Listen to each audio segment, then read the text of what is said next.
చంద్రబాబు సభలకు జనం రానంటున్నారు. వచ్చిన టీడీపీ నేతలు కార్యకర్తలు కూడా ఆయన ప్రసంగాలు వినలేక మధ్యలోనే వెళ్ళిపోతున్నారు. అనంతపురం జిల్లా రాప్తాడులో చంద్రబాబు సభకు జనం కరువయ్యారు. ఎన్నికల ప్రచారంలో భాగంగా రాప్తాడులో సభ నిర్వహించగా జనం లేక వెలవెలబోయింది ఆ సభ. సభా ప్రాంగణం ఖాళీగా ఉండడంతో నేతలపై చంద్రబాబు అసహనం వ్యక్తం చేశారు. అటు చంద్రబాబు మాట్లాడుతుండగానే టీడీపీ నేతలు కార్యకర్తలు వెళ్ళిపోయారు. ఇటు అనంతపురం రాప్తాడు సభలో ఇటు టీడీపీ కార్యకర్తలు నేతలు వెళ్ళిపోతున్న పరిస్థితి కనిపిస్తోంది. దీనిపై మరింత సమాచారం అందించడానికి మా ప్రతినిధి శివారెడ్డి అందుబాటులో ఉన్నారు. శివారెడ్డి, తెలుగుదేశం పార్టీ నిర్వహిస్తున్న ప్రజాకళం సభలకు జనం పూర్తి స్థాయిలో వచ్చేందుకు వెనకడుగు వేస్తున్న పరిస్థితి కనిపిస్తోంది.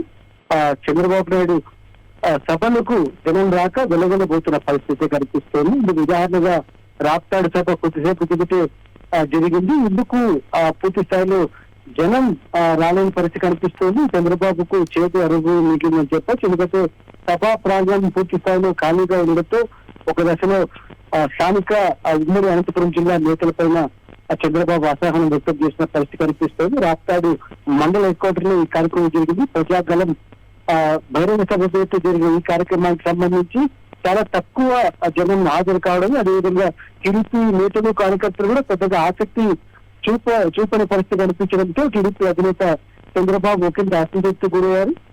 జిల్లా నేతలపైన పూర్తి స్థాయిలో అసహనం వ్యక్తం చేసిన పరిస్థితి కనిపిస్తుంది. ఎందుకంటే తాను స్వయంగా వస్తున్న సభలు కూడా మీరు జనాన్ని సమీకరించలేకపోతే, ఎందుకంటే నేతలు నన్ను చేసిన చాలా పూర్తి స్థాయిలో సమాచారం అంటే, ఎందుకంటే రాప్తాడు బహిరంగ సభ ఉదయం ప్రారంభమైంది. అదేవిధంగా కొద్దిసేపు తెలిసింది. కేవలం చంద్రబాబు మాట్లాడారు, నేతలు మాట్లాడారు. మాట్లాడుతున్నట్టుగానే టీడీపీ నేతలు కార్యకర్తలు వెన్నుపోతే దృష్టిలో కూడా మనకి చాలా స్పష్టంగా కనిపించవచ్చు. దీన్ని బట్టి తెలుగుదేశం పార్టీకి సంబంధించి, అదేవిధంగా వారి పొత్తుకు సంబంధించి ప్రజలు, అదేవిధంగా తెలుగుదేశం పార్టీ వారు పూర్తి స్థాయిలో అసంతృప్తి ఉన్నట్లు స్పష్టంగా అర్థమవుతోంది. పార్టీ రైట్ శివారెడ్డి.